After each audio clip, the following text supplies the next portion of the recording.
versículos del 1 al 12, y cuando lo tenga, si no tiene ningún impedimento, puede ponerse sobre sus pies y le damos lectura juntos. ¿Estamos listos, iglesia? Amén. Dice la palabra del Señor. Mateo capítulo 2, versículos del 1 al 12. Cuando Jesús nació en Belén de Judea, en días del rey Herodes, vinieron del oriente a Jerusalén unos magos diciendo: ¿Dónde está el rey de los judíos que ha nacido? Porque su estrella hemos visto en el oriente y venimos a adorarle. Oyendo esto, el rey Herodes se turbó y toda Jerusalén con él. Y convocados todos los principales sacerdotes y los escribas del pueblo, les preguntó dónde había de nacer el Cristo. Ellos le dijeron: en Belén de Judea, porque así está escrito por el profeta: y tú, Belén, de la tierra de Judea, no eres la más pequeña entre los príncipes de Judá, porque de ti saldrá un guiador que apacentará a mi pueblo Israel. Entonces Herodes, llamando en secreto a los magos, indagó de ellos diligentemente el tiempo de la aparición de la estrella, y enviándolos a Belén dijo: id allá y averiguad con diligencia acerca del niño, y cuando le halléis, hacédmelo saber, para que yo también vaya y le adore. Ellos, habiendo oído al rey, se fueron, y he aquí la estrella que habían visto en el oriente iba delante de ellos, hasta que llegando se detuvo sobre donde estaba el niño, y al ver la estrella se regocijaron con muy grande gozo. Y al entrar en la casa, vieron al niño con su madre María, y postrándose le adoraron, y abriendo sus tesoros le ofrecieron presentes: oro, incienso y mirra. Pero siendo avisados por revelación en sueños que no volviesen a Herodes, regresaron a su tierra por otro camino. Nuestro buen Dios, te damos gracias, Padre, porque en tu amor y misericordia tú nos enviaste a un Salvador. Tú nos diste a tu Hijo, a tu eterno Hijo, Señor, para que fuese nuestro. Y Padre, desde su nacimiento hasta la muerte, podemos ver en Él el amor que Él mismo tuvo para con su pueblo, haber nacido de una manera tan humillante, haber muerto de una manera tan humillante.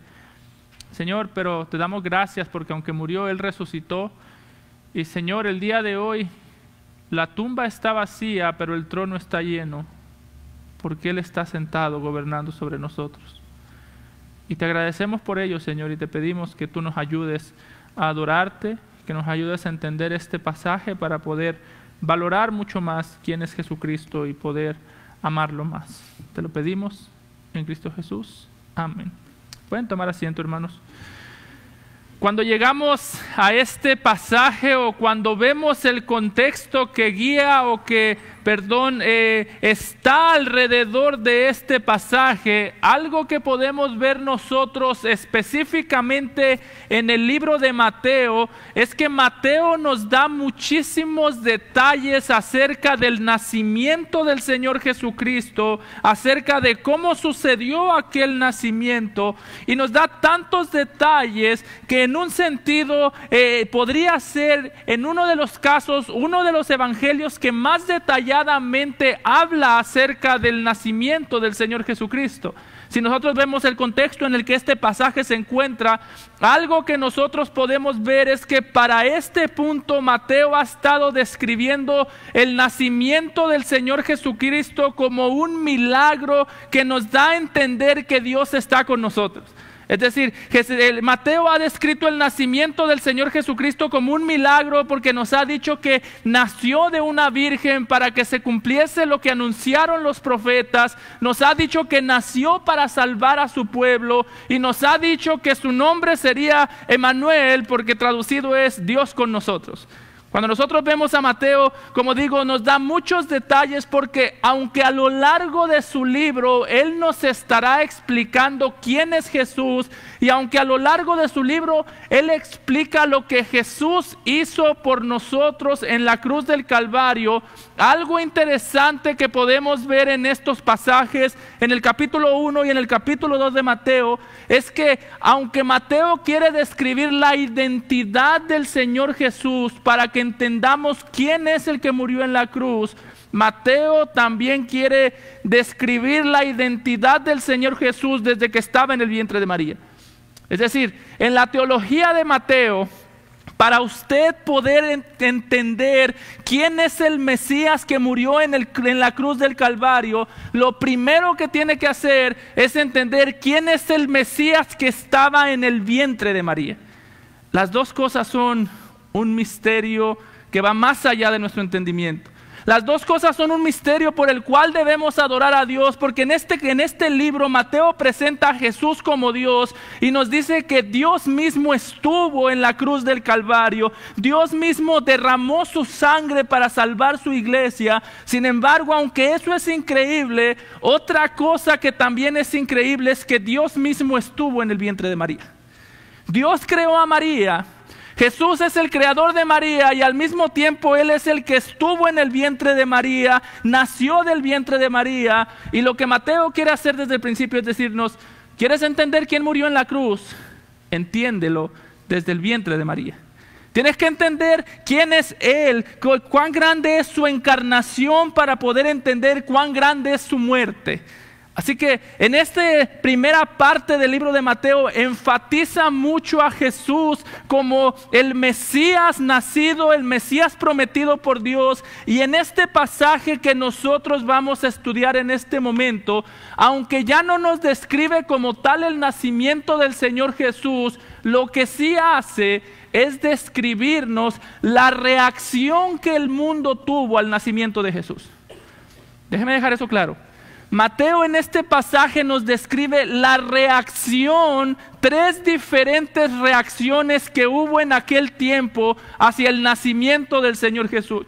Vamos a ver 3 reacciones: la reacción de gozo de los magos, la reacción de enojo de Herodes y la reacción de indiferencia de los sacerdotes y líderes religiosos de aquel tiempo.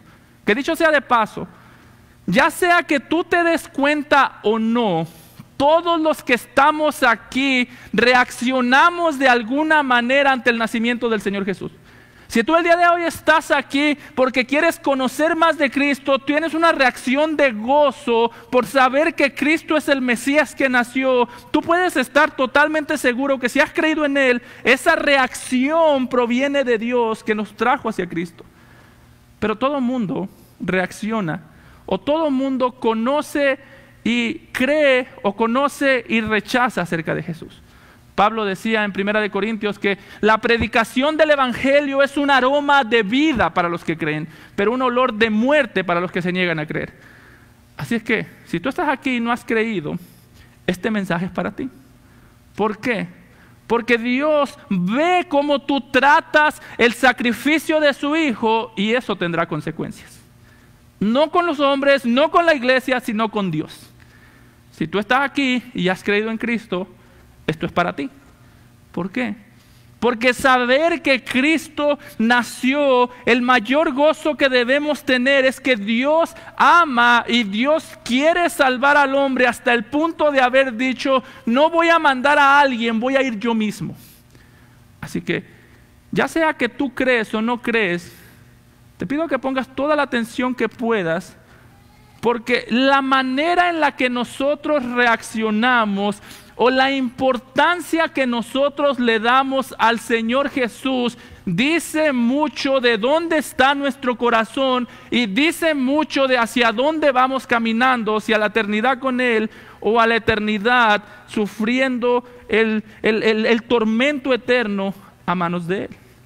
Así que vamos a ver este pasaje, hermano. Y quiero que note, examine su propia vida y piense, ¿de qué manera veo yo al Señor Jesús?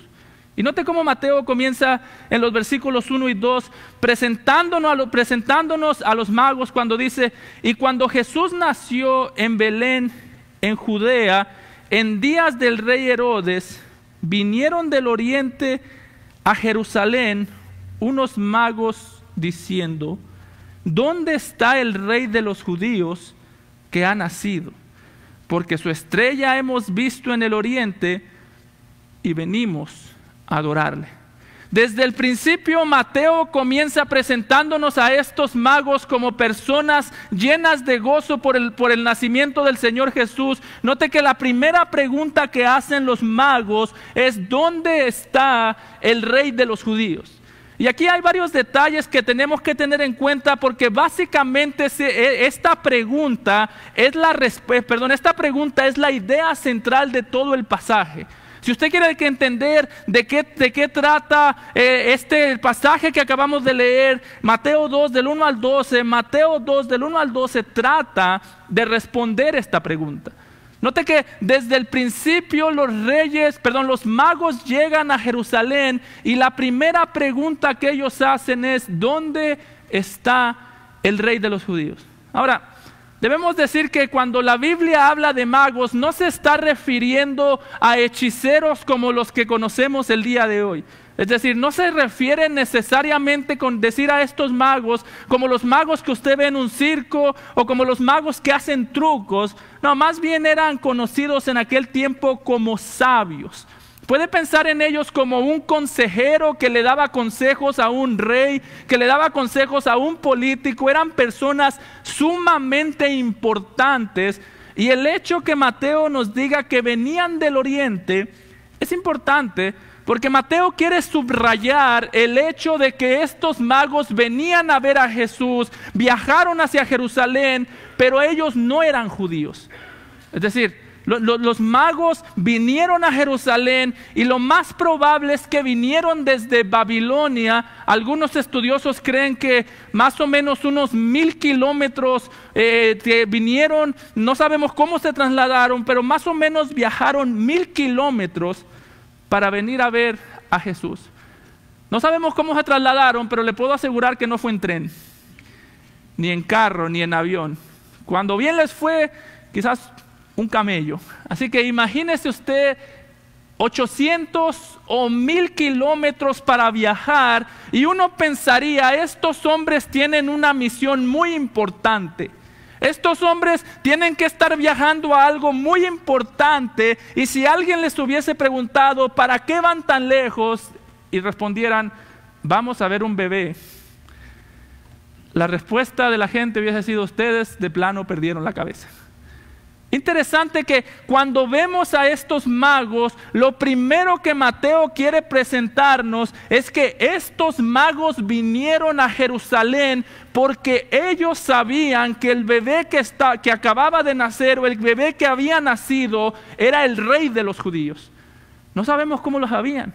Pero quiero ser claro en esto, ellos no vinieron a Jerusalén porque querían ver a Jesús y después creer en Jesús. Ellos no vinieron a Jerusalén porque querían ver el bebé y decir, déjanos ver el bebé para creer en él como rey. No, ellos vinieron a Jerusalén porque ya creían. Antes de ver el bebé, ellos creyeron. Así que yo sé que alguien aquí puede decir, sí, ellos creyeron porque vieron al bebé. Si yo viera al bebé, yo también podría creer. No, ellos viajaron 800 kilómetros, 1000 kilómetros, porque creyeron en Jesús desde antes de verlo. Así que, en ese sentido, los magos y nosotros no somos muy diferentes.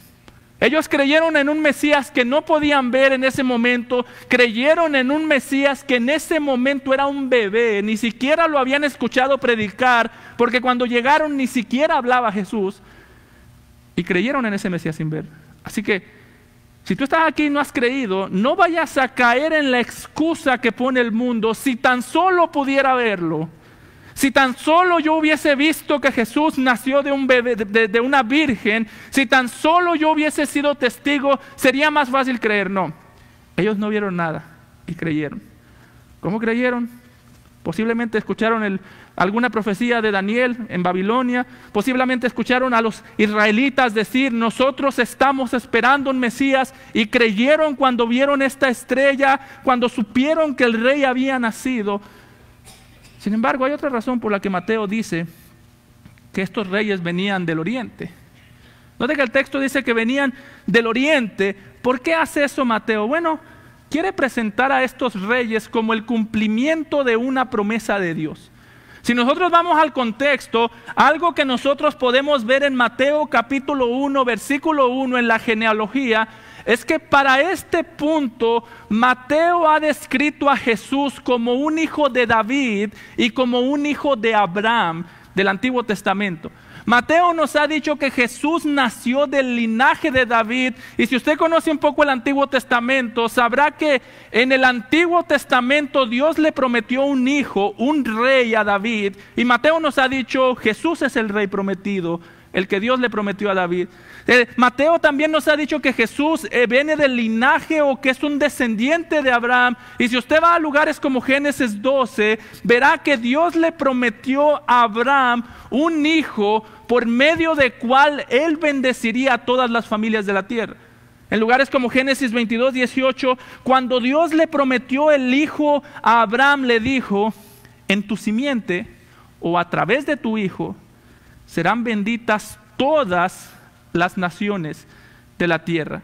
Así que, ¿por qué nos pone Mateo a estos magos viniendo desde una nación muy lejana, que no eran judíos, que no tenían una Biblia, que no conocían o conocían muy poco acerca de la Biblia? Porque nos está diciendo Mateo: este que ha nacido, aunque es rey de los judíos, en realidad él también nació para ser rey del mundo entero. Este es el Hijo de Dios prometido a Abraham. Este es el que Dios prometió que iba a darle a Abraham para bendecir a todas las naciones de la tierra.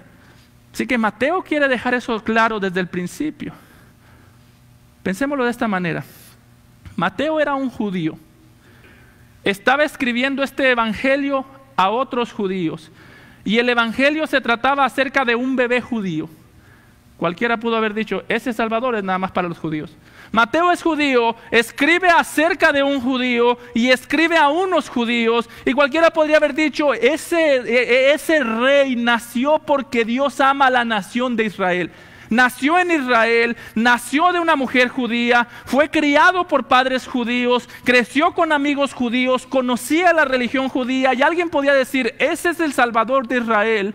Pero Mateo dice: no, este es el Salvador del mundo. El hecho que Jesús haya nacido en Israel sí nos recuerda que Dios ama a la nación de Israel tanto para darles un Salvador, pero también nos recuerda que, como dijo Juan en Juan 3:16, de tal manera amó Dios al mundo que ha dado a su Hijo unigénito, para que todo aquel que en Él cree no se pierda, mas tenga vida eterna.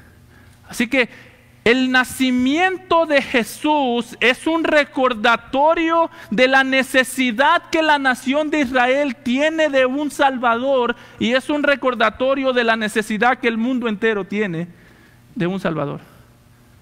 Así que cuando pienses en la Navidad, piensa que este niño nació para cumplir los propósitos de Dios, que este niño nació para ser dado a conocer como el Salvador, no solamente de la nación de Israel, sino del mundo entero.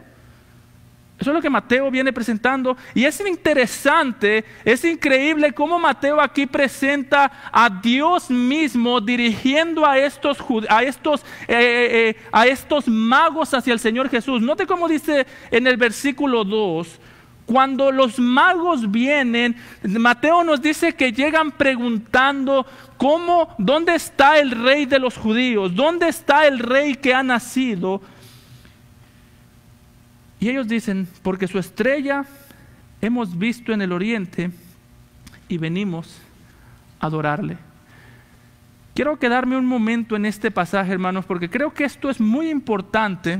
Note que hay dos cosas que los magos sabían. Primero, sabían que ese bebé era Dios, porque dice: venimos a adorarles. Segundo, sabían sabían que estaban siendo guiados por Dios. Nos dice que pues porque su estrella hemos visto en el oriente. Sabían que había una estrella guiándolos hacia Jesús. Y aquí ha surgido una pregunta, que es: ¿de qué manera una estrella estaba guiando a estos magos?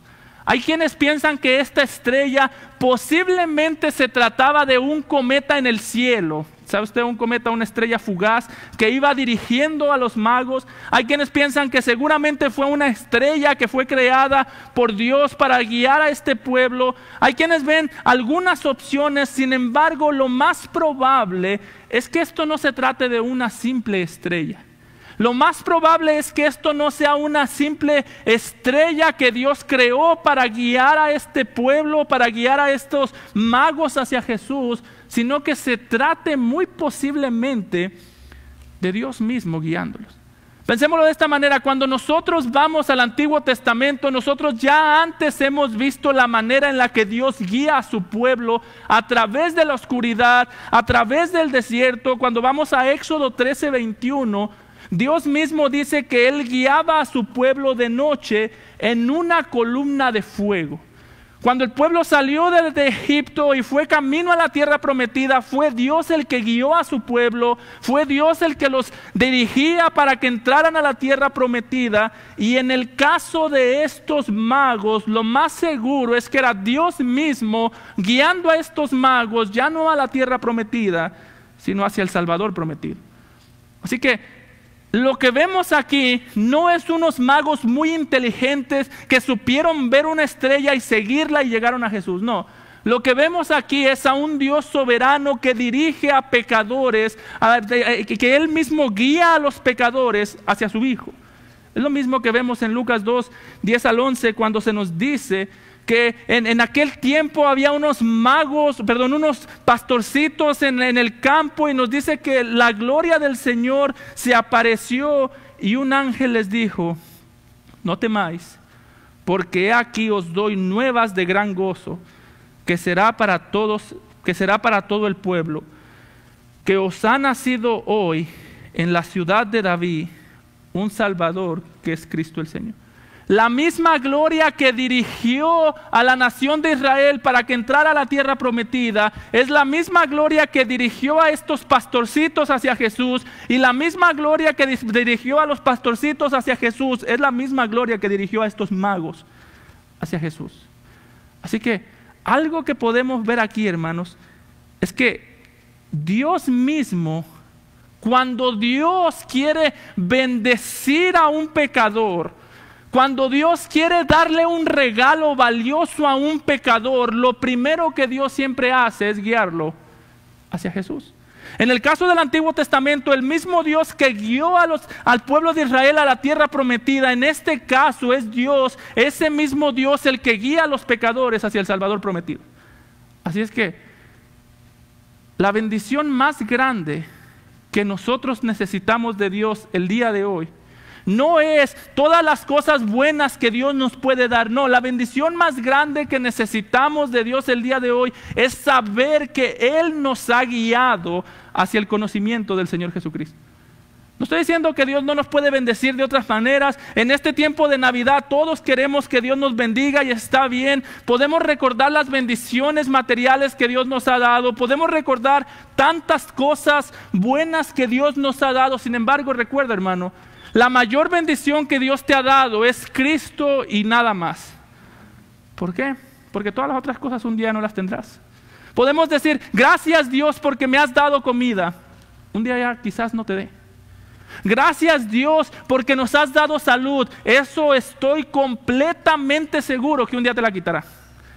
¿Sabes tú cuál es el requisito principal para estar enfermo? Haber estado saludable. Así que si estás saludable, tú calificas para que un día se te quite la salud. Gracias Dios por darme la vida. Un día Dios también nos la quitará. Otra vez, ¿sabes cuál es el requisito para morir? Estar vivo. Si estás vivo, un día Dios te lo quitará.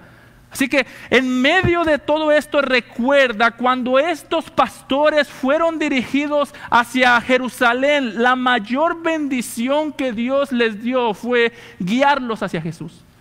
No los vemos aquí recibiendo muchas otras cosas, al contrario, los vemos trayendo todo a Jesús. ¿Por qué? Porque conocieron a Cristo y todo lo demás comenzó a perder valor. Ellos podrían haber dicho, ¿sabes qué? Yo he trabajado mucho tiempo por este oro. O ¿sabes qué? Ese viaje está muy lejos, yo no voy a ir.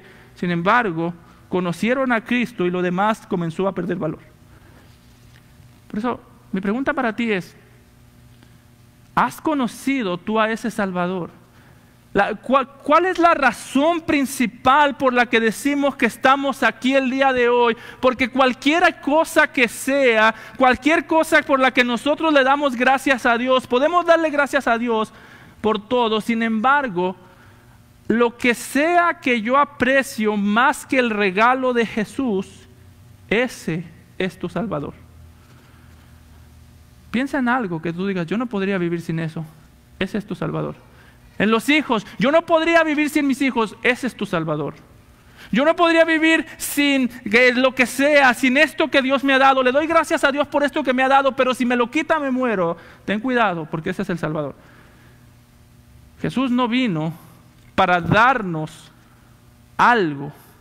Jesús vino para darse a sí mismo. Nota cómo lo dice en Lucas capítulo 1, cuando se le aparece a los pastorcitos, les dice que os ha nacido hoy. No dice que ha nacido, dice os ha nacido, nació para ustedes. Por eso es que la invitación de estos ángeles eran, vayan y véanlo y dense cuenta, es para ustedes. Ese es el regalo más grande del cielo. La pregunta es suficiente? Todo lo demás, un día estaremos delante de Dios y todo lo demás no tendrás ningún valor. Si tú no has creído en Cristo y tu única alegría es cuánto Dios me ha progresado este año, cuánto Dios me ha cuidado este año, gloria a Dios, un día estarás delante de Dios y eso no tendrá ningún valor. Al infierno también se van las personas saludables, las personas ricas, las personas a las que no le falta nada. Todo lo que Dios nos ha dado, un día nos lo quitará, menos a Cristo. Así que la pregunta es, hermano, ¿cómo es que nosotros vemos este regalo que el Señor nos ha dado? ¿Lo vemos como un buen accesorio nada más? ¿O lo vemos como el mayor regalo que tenemos de saber que, como dijo Mateo unos versículos atrás, Él salvará a su pueblo de sus pecados? Como decía Juan Calvino, lo perdí todo por Cristo. ¿Y qué aprendí? Que en Cristo lo tenía todo. Yo creo que estos reyes podrían decir lo mismo. Salimos de nuestras ciudades, salimos dejando todo atrás, salimos para Jerusalén en busca de un bebé. ¿Y qué aprendimos? Que ese bebé era todo lo que nosotros necesitábamos. Todo lo que dejamos en Babilonia, seguramente volvieron. Sin embargo, cuando volvieron dijeron, ese es el bebé que nosotros necesitamos, ese es nuestro Salvador. Porque como dijo Pablo, ¿por qué es Cristo nuestra mayor riqueza? Porque como dijo Pablo en Colosenses 2:3, en Cristo están escondidos todos los tesoros de la sabiduría y del conocimiento.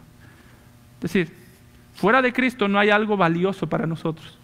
Todo lo que está fuera de Cristo es perecedero. Todo el conocimiento que tenemos, que necesitamos para conocer a Dios, para agradar a Dios, para crecer en Dios, dice Pablo, se encuentra en Cristo. Lo que veíamos el viernes.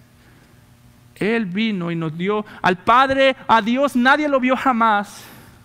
El unigénito del Padre, que está en el seno del Padre, Él lo ha dado a conocer. Así que los magos llegaron y llegaron felices de ver a ese bebé. No vemos en ellos decepción, no vemos en ellos pidiendo algo más. Ya llegué a Cristo, ahora dame algo más. Vemos a ellos llegando y diciendo, ya llegué a Cristo, no necesito nada más. Pero eso no era toda la reacción. Nota el versículo 3. Oyendo esto, oyendo la pregunta de los magos, cuando los magos preguntaron: ¿dónde está el rey de los judíos? Oyendo esto, el rey Herodes se turbó, y toda Jerusalén con él.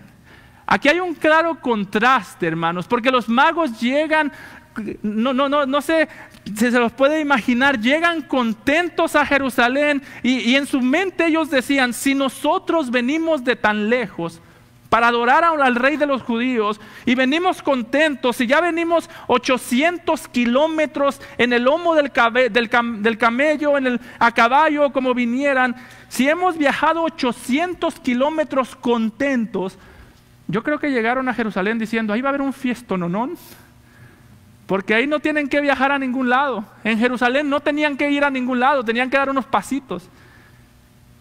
Y para su sorpresa, nadie estaba de fiesta. Dice que el rey Herodes se turbó y toda Jerusalén con él. Es decir, no había nadie en esa ciudad contento de que Jesús nació. Ahora, ¿por qué se turbó el rey Herodes? Bueno, el rey Herodes es conocido por ser un rey perverso. Si usted conoce un poco la historia, sabrá que este rey ni siquiera era judío, era de la nación de Edom, era un edomita, y él no merecía estar en el trono. Dios había dado el trono de Israel solamente para los judíos, y él sabía que él no merecía el trono. Así que cuando escuchó: nació un rey judío, lo primero que se le vino a la mente fue: voy a perder mi trono. Este hombre era tan perverso que se dice que con tal de no perder el trono, mataba a todo el que pudiese quitárselo, incluido a 2 de sus hijos. Este hombre, cuando vio que sus hijos podían hacerse reyes, dijo: pues mis hijos también se mueren. Y mató a 2 de sus hijos. Así que lo primero que él pensó es: este hombre, lejos de verlo con gozo, lejos de decir qué gozo de saber que Jesucristo ha nacido, lo primero que él dice es: tiene que morir. Es una amenaza. Note cómo a Jesús lo perseguía la muerte desde antes de nacer. Todavía no salía una palabra de su boca. Todavía no predicaba un sermón. Todavía, como digo, ni siquiera podía hablar. Se cree que para este tiempo Jesús tendría aproximadamente 2 años. Así que, por eso es que más adelante mata a los bebés de 2 años. Así que, desde antes que Jesús naciera, o desde que Jesús era un bebé, desde antes que pudiese hablar, ya la muerte lo perseguía. Es como: mi hija tiene 2 años. Imagínense qué tan grande era la ambición de este hombre, que veía a Jesús, a alguien de la edad de mi hija, pequeño, como una amenaza, y decía: tengo que matarlo. Increíble que aquí vemos el entendimiento que este hombre tenía de Jesús, lo hacía ver como una amenaza. Porque él decía: o yo me siento en el trono, o él se sienta en el trono. Pero no podemos sentarnos los dos juntos. Y mi hermano, la guerra del hombre contra Jesús es esa. O yo me siento en el trono. Aquí no hay 2 tronos, uno para Jesús y otro para mí, no. O yo me siento en el trono y yo mando, o él se centra en el trono y él manda. Así que Herodes dijo: o se muere él o me muero yo. Y ya sabemos la historia, se murió Herodes. Sin embargo, este hombre odió a Jesús desde que nació. Es increíble, no solamente que Herodes lo odió, de Herodes podríamos entender que odiara a Jesús desde que nació, porque él ni siquiera era judío, a él no le importaban las promesas de Dios. Sin embargo, lo increíble es lo que vemos en el versículo 5, cuando Herodes le pregunta a los sacerdotes, a los líderes religiosos, ¿dónde va a nacer el Mesías? Y ellos contestan: en Belén. ¿Por qué? Porque así está escrito por el profeta: y tú, Belén, de la tierra de Judá, no eres la más pequeña entre los príncipes de Judá, porque de ti saldrá un guiador que apacentará a mi pueblo Israel. Estaban citando Miqueas 5:2, pasaje que estudiamos hace poco los martes. Pero ¿qué está diciendo aquí? Herodes odiaba a Jesús desde que nació porque lo veía como una amenaza. En el caso de estos judíos, sabían exactamente el lugar donde iba a nacer el Mesías. ¿Y qué hicieron? Nada. no sé qué tan específico es el pasaje. Y tú, Belén. Es decir, ellos sabían que el Mesías nacería en Belén, sabían que nacería de la tribu de Judá, y no solamente eso, sino que cuando nosotros vamos a Miqueas 5:2, ahí ellos sabían el lugar en el que nacería el Mesías, y sabían el lugar o sabían la persona que sería el Mesías. Si usted va a Miqueas 5:2 conmigo, dice: y tú, Belén de la tierra de Judá, no eres la más pequeña entre los príncipes de Judá, porque de ti saldrá un guiador que apacentará a mi pueblo Israel. Y termina diciendo el pasaje: y sus salidas son desde el principio, desde los días de la eternidad. Es decir, el bebé o el Mesías nacería en Belén. ¿Pero por qué dice que sería desde los días de la eternidad? Porque nacería en Belén, pero sería eterno. Jesús no vino a existir cuando nació en Belén. Lo que está diciendo el profeta es: el Mesías será una persona, pero también será Dios al mismo tiempo. Y esa información la tenían los líderes religiosos. Los que tenían una Biblia en la mano en aquel tiempo eran los israelitas. Sabían dónde iba a nacer el Mesías. Sabían que Dios mismo se haría carne si hubiesen puesto atención a esta profecía. Sabían que nacería en Belén. Isaías les dijo que nacería de una virgen. Pero mi hermano, a ninguno de ellos le importó nada de eso. Ninguno de ellos tuvo un interés. Lo increíble de esta profecía es, note la profundidad de cómo habla esta profecía de Jesús. Dice: nacerá en Belén, sus días serán desde la eternidad. Es decir, Jesús nació como un bebé, pero era eterno. Esto es lo que yo nunca he logrado entender de la encarnación de Jesús. ¿Por qué? Porque en aquel tiempo, cuando Jesús nació, era un bebé que no sabía hablar. Era un bebé que dependía de su mamá. Era un bebé que tenía que ser alimentado por sus padres. Tenía que ser puesto a dormir por sus padres. Era un bebé que si usted le preguntaba cuánto es 5 más 5, se le iba a quedar viendo, porque él no hablaba. Pero al mismo tiempo ese bebé sostenía el mundo. El bebé que estaba en los brazos de María, o el bebé estaba en los brazos de María y el mundo estaba en los brazos del bebé. El bebé necesitaba ser cambiado el pañal por María, pero él gobernaba las galaxias más lejanas. El mundo entero era gobernado por él. Es decir, si ese día se caía un árbol a un lado de la casa de Jesús, es porque Jesús lo tumbó, pero él seguía siendo un bebé. Eso es lo que yo no entiendo. Si ese día nacía un bebé, es porque Jesús fue el que les dio aliento de vida. Si ese día chocaba un asteroide contra la tierra, es porque el bebé permitió que eso pasara. El bebé lo gobernó por el poder de su palabra. Pero al mismo tiempo tenía la necesidad de que le den de comer en la boca. ¿Cómo es eso posible, hermano? No lo sé.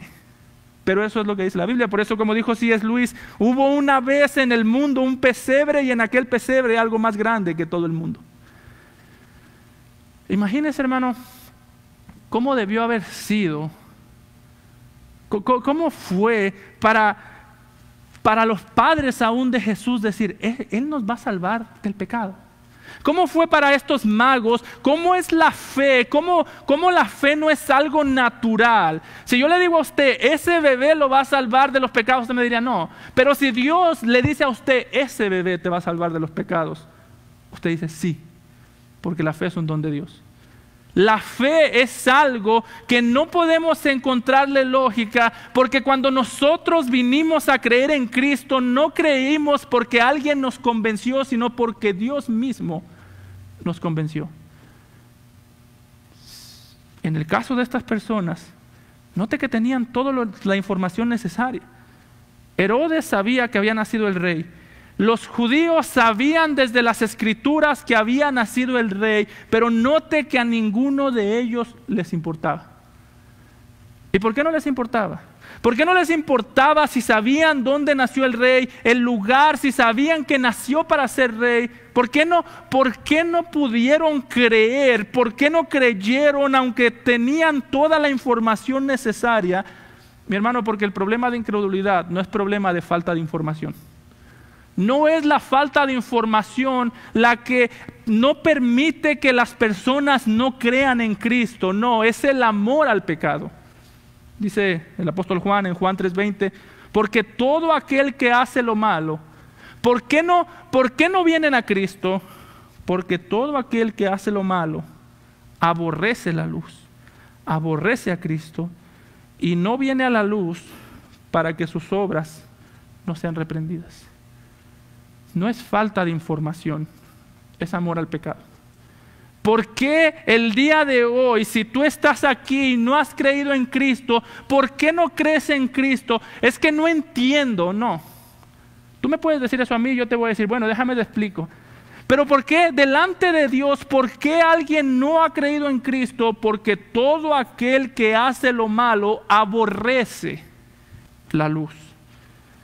Si tú no has creído en Cristo, tu problema no es que no entiendes.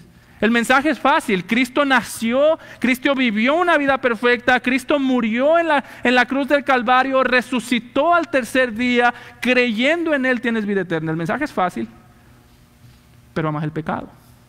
Así que no te engañes a ti mismo diciendo, es que todavía no entiendo, no sé, no entiendo el mensaje, es muy difícil. Es que cuando leo la Biblia me da sueño, te da sueño porque odias a Cristo.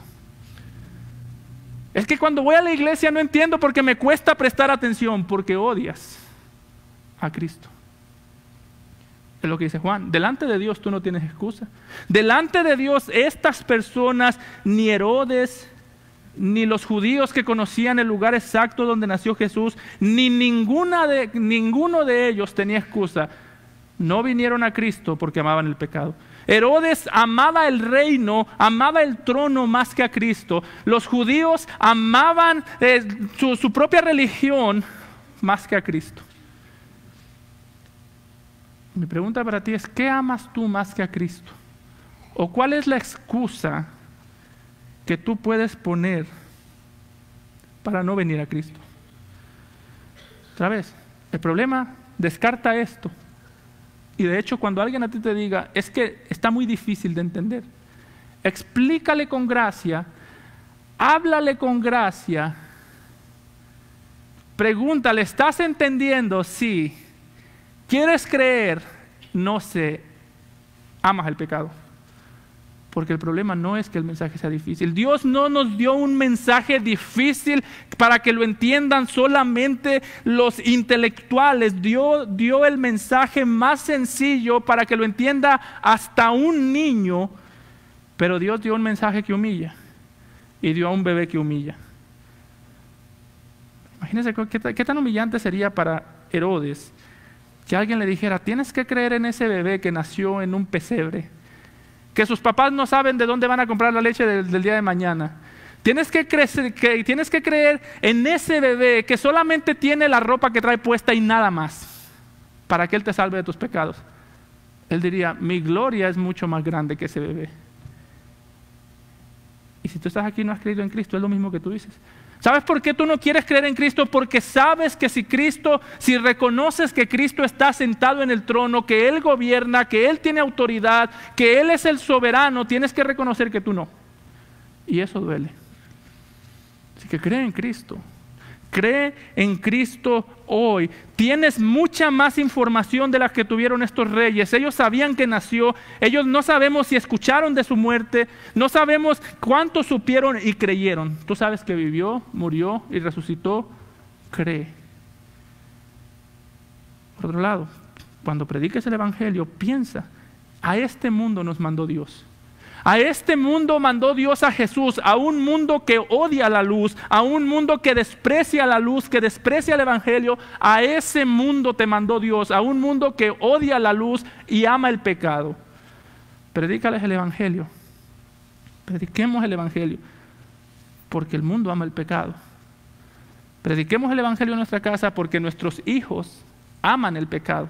Yo sé que se ven bonitos, pastores que llevan toda la vida en la iglesia, sí, pero si no creen porque aman el pecado. No te engañes, predícales el Evangelio.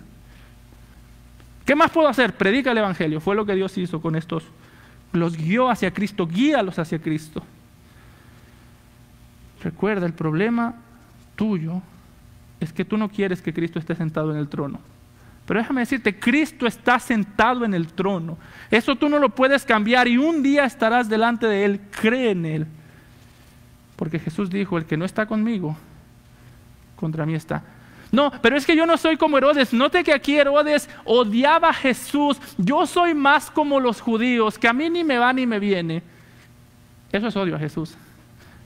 ¿Usted recuerda una escena en la que cuando Pablo estaba delante del rey Agripa, el rey Agripa le dijo, por poco me persuades de ser cristiano? El rey Agripa estaba tan condenado como Herodes. El rey Agripa dijo, wow, qué interesante, casi me persuades, Pablo, poquito te faltó. Si se murió así, fue al mismo infierno que Herodes. Tú puedes estar aquí, mira qué interesante, es muy bonito lo que hablan, es muy bonito lo que cantan, es muy interesante cómo viven como iglesia. Casi que me persuade, pastor.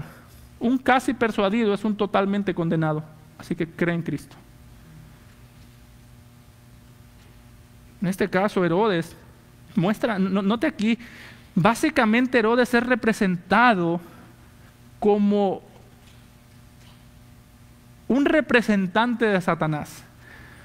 Aquí usted puede ver la imagen de Génesis 1 y 2 otra vez, porque en Génesis 1 y 2 tenemos a Dios, tenemos al pueblo de Dios y tenemos a Satanás tratando de destruir al pueblo de Dios. Aquí vemos esa misma escena.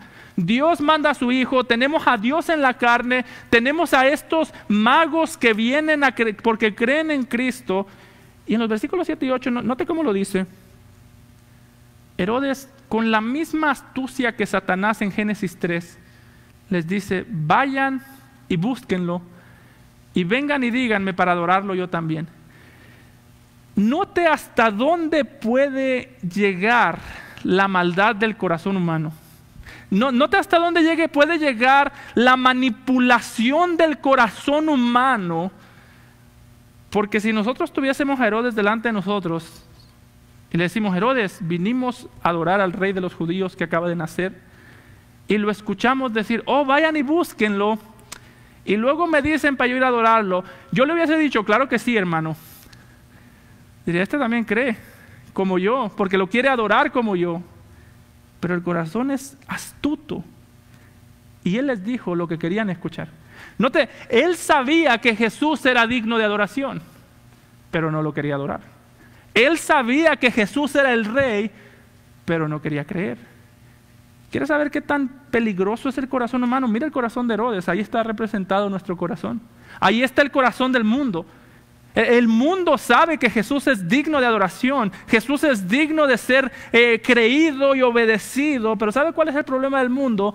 Que saben, pero no les gusta. Otra vez, no es que no entienden, es que entienden y no les gusta. Por eso, cuando se trata del cristianismo, el cristianismo no se trata de dar las respuestas correctas. O si yo sé que para creer, para ser salvo tengo que creer. Serio, pero crees. Yo sé que Jesús es digno de ser adorado, en serio, pero lo adoras. Yo sé que Jesús es digno de ser obedecido, de verdad, qué bueno, lo obedeces. Porque Herodes sabía todo eso. Como digo, Herodes era astuto, la misma astucia que tiene el mundo de decir, yo sé que esto es así, yo sé que el otro es así, yo sé que Jesús es esto, yo sé que Jesús es importante. La pregunta es, ¿le das la importancia? Yo estoy aquí en la iglesia porque yo sé que los cristianos tienen que venir a la iglesia. Yo no dudo, hermanos, que nosotros sepamos lo correcto. La pregunta es, ¿creemos en el Jesús correcto? Porque si no creemos en el Jesús correcto, de nada sirve hacer lo correcto.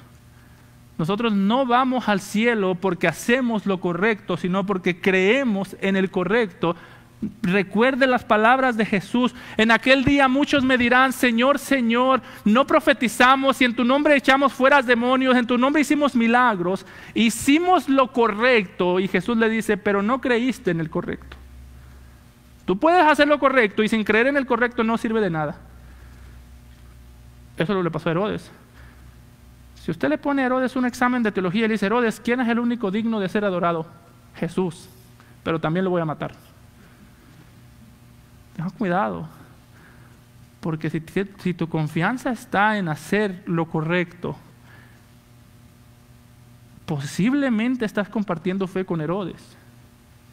Nuestra confianza está en creer en el correcto. Cuando nosotros vayamos a la presencia de Dios y pregunte, si llegase a preguntar, ¿por qué puedes entrar en mi reino? La pregunta no va a empezar porque yo. La respuesta no empieza porque yo hice, porque yo fui, porque yo esto. La respuesta es porque Él murió y resucitó por mí.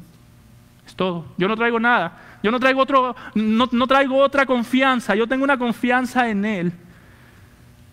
Porque, hermano, muchas personas, dice Jesús, no son pocos, son muchos los que en aquel día dirán: yo hice lo correcto, yo hice las cosas correctas, yo sabía lo correcto, pero nunca pueden decir: yo creí en el correcto. ¿Tú sabes cuál es la esencia de un falso cristiano? Que él tiene mucho que decir acerca de lo que él hace por Jesús. Yo hago esto, yo hago lo otro, yo sacrifiqué esto, yo sacrifiqué lo otro, pero no tiene nada que decir de lo que Jesús hizo por él. Y nosotros no somos salvos por lo que lo hacemos por Jesús, sino por lo que Él hizo por nosotros. Dicho en otras palabras, hermano, no debería importarte lo que tú haces por Jesús. Debería importarte lo que Él hizo por ti. Herodes sabía quién era Jesús, pero no le gustaba. Pero otra vez volvemos al contraste bueno.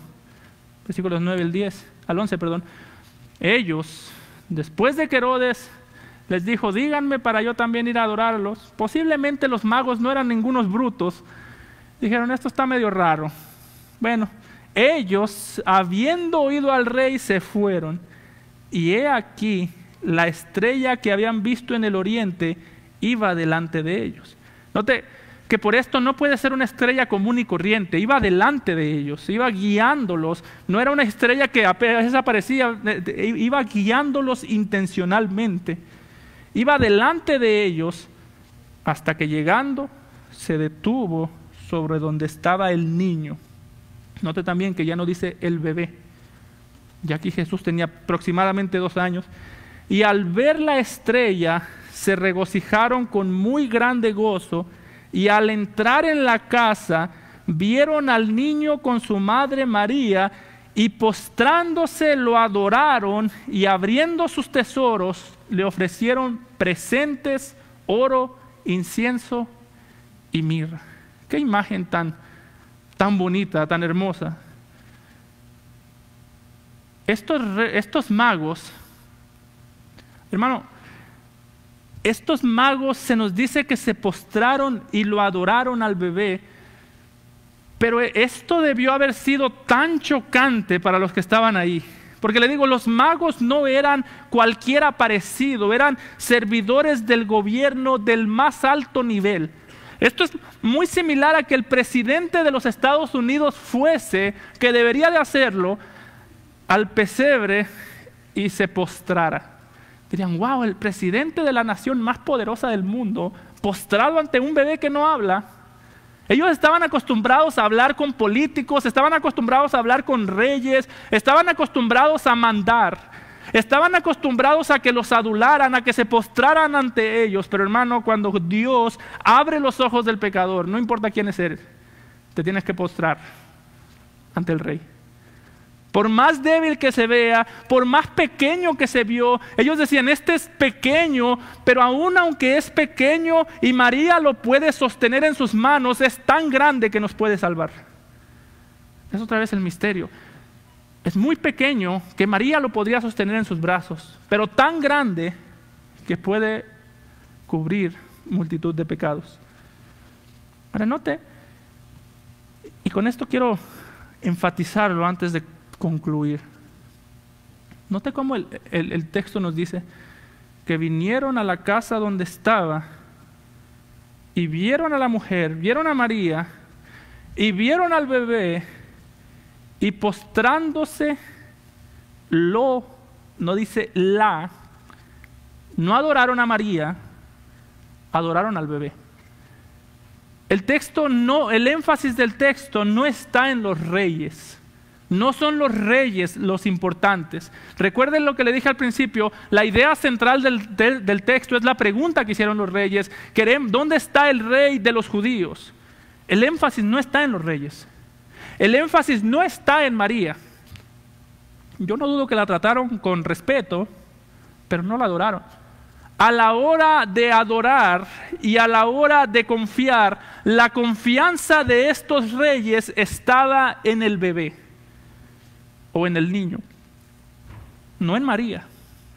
¿Por qué en este tiempo nosotros no celebramos a María? Bueno, damos gracias a Dios por ella, porque la misma Biblia dice, la debemos considerar bienaventurada entre las mujeres, porque fue la única mujer que tuvo a Dios mismo en su vientre. Pero nos postramos ante el bebé, ante el niño.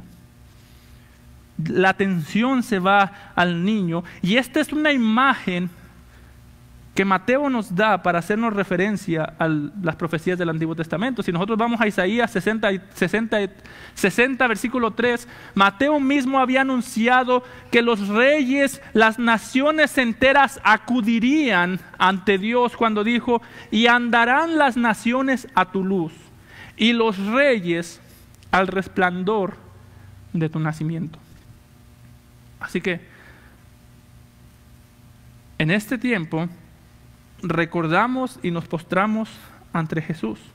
En este tiempo recordamos que Dios guía a pecadores cuando los quiere bendecir y los dirige a Jesús. Si tú quieres dirigir a tus hijos en esta Navidad y utilizar la Navidad para algo valioso, guíalos hacia Jesús. Guíalos, dales los regalos que tú quieras, dales lo que tú quieras, pero guíalos a Jesús, porque si no, no has hecho nada bueno por ellos. Si tú no los guías a Jesús, los estás matando más que servirlos. No importa qué más les des, guíalos a Jesús. Por último, el texto dice que Dios, en una revelación, en un sueño posiblemente, advirtió a estos reyes que no volvieran a Herodes. Esta imagen siempre me parece muy chistosa, porque imagínese Herodes confiado de que ahorita vuelven y ahorita vuelven y ahorita vuelven. Y el niño cumplió 33 años y nunca volvieron. Pero note quién fue el que dijo. Dice, Dios les dijo que no volvieran. ¿Por qué? Porque Dios es el que cuida y edifica el reino de Cristo. El reino de Cristo es indestructible, porque no era Herodes contra María y José, era Herodes contra Dios. El reino de Herodes contra el reino de Dios. El reino del mundo contra el reino de Dios. Por eso dice el Salmo 2, que cuando Dios desde el cielo ve a las naciones planear cosas contra su ungido, planear cosas contra Cristo, cuando Dios ve las reuniones que pasan en la Casa Blanca, que son perversas, cuando Dios ve las reuniones que pasan en las Naciones Unidas, en las que planean ir en contra de lo que Dios ha mandado, dice que Dios se ríe. Dice, mira lo que están tratando de hacer. Las Naciones Unidas le dan risa. Estados Unidos a Dios le da risa, porque su reino no está en peligro. Su reino está seguro, y si tú estás en su reino, estás seguro. Si no, cree, porque no importa qué tan seguro te sientas de Dios, sin Cristo de Dios tú no estás seguro. Vamos a orar. Amado Padre, te agradecemos por tu palabra, por nuestro bendito Salvador que murió en aquella cruz, nació en aquel pesebre y del pesebre fue a la cruz, de la cruz a la tumba y de la tumba a tu trono, a su trono. Te damos gracias, Padre, porque tu reino es inamovible. En Cristo Jesús. Amén.